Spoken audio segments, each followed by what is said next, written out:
আসসালামু আলাইকুম ওয়ারাহমাতুল্লাহি ওয়াবারাকাতুহ।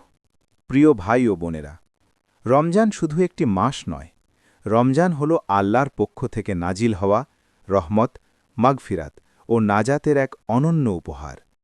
এই মাসে জান্নাতের দরজাগুলো খুলে দেওয়া হয়, জাহান্নামের দরজাগুলো বন্ধ করে দেওয়া হয়, আর শয়তানকে শৃঙ্খলাবদ্ধ করা হয়। আজকের এই ভিডিওতে আমরা জানব রমজান মাসের বিশেষ 10টি আমল ও ফজিলত, যেগুলো আমাদের জীবন বদলে দিতে পারে এবং আখিরাতের মুক্তির পথ সহজ করে দিতে পারে।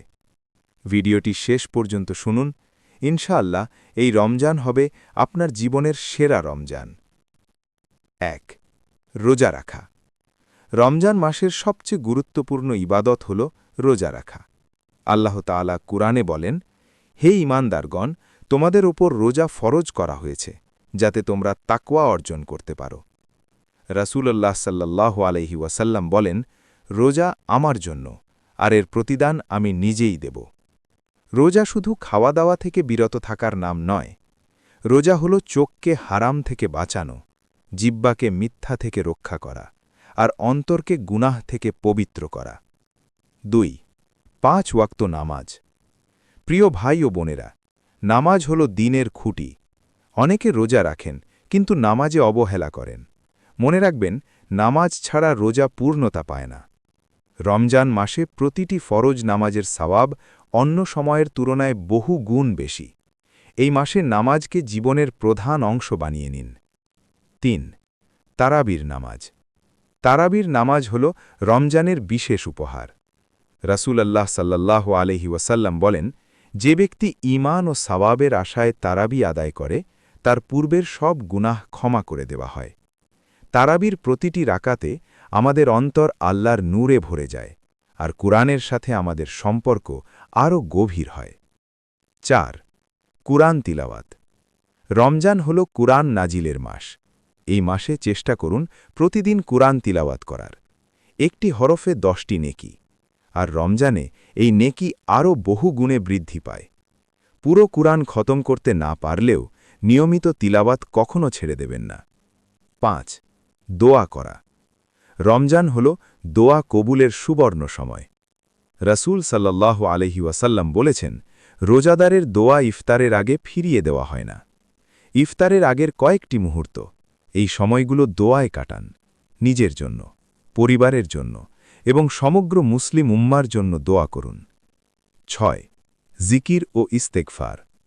রমজান মাসে জিকির করা অত্যন্ত সহজ, কিন্তু এর সওয়াব অত্যন্ত বড়। সুবহানাল্লাহ, আলহামদুলিল্লাহ, আল্লাহু আকবার, আস্তাগফিরুল্লাহ। এই জিকিরগুলো আমাদের গুনাহ মুছে দেয় এবং অন্তরে এনে দেয় প্রশান্তি। ৭. ইফতার করানো। রমজানের একটি অসাধারণ আমল। রাসূল সাল্লাল্লাহু আলাইহি ওয়াসাল্লাম বলেন, যে ব্যক্তি কোনো রোজাদারকে ইফতার করায়, সে তার রোজার সমান সওয়াব পাবে। মনে রাখবেন, একটি খেজুর কিংবা 1 গ্লাস পানিও এই সওয়াব পাওয়ার জন্য যথেষ্ট। ৮. দান ও সাদকা। রমজান হল দানের মাস। এই মাসে রাসূল সাল্লাল্লাহু আলাইহি ওয়াসাল্লাম সবচেয়ে বেশি দান করতেন। সাদকা গুনাহ মুছে দেয়, বিপদ দূর করে এবং রিজিক বৃদ্ধি করে। আপনার সামর্থ্য অনুযায়ী গরিব, ইয়েতিম ও অসহায়দের পাশে দাঁড়ান। ৯. তাকওয়া ও আত্মসংযম। রমজানের মূল উদ্দেশ্য হল তাকওয়া অর্জন। মিথ্যা, গালি, হিংসা, অহংকার এসব থেকে নিজেকে দূরে রাখুন। রমজান যেন আমাদের চরিত্র পরিবর্তনের মাস হয়, শুধু অভ্যাস পরিবর্তনের নয়। ১০. লাইলাতুল কদর। রমজানের সবচেয়ে মূল্যবান রাত হল লাইলাতুল কদর। এই একটি রাত হাজার মাসের ইবাদতের চেয়েও উত্তম। শেষ দশকের বিজোড় রাতগুলোতে এই রাতের সন্ধান করুন। এই দোয়াটি বেশি বেশি পড়ুন। আল্লাহুম্মা ইন্নাকা আফুউন তুহিব্বুল আফওয়া ফাআফু আন্নি।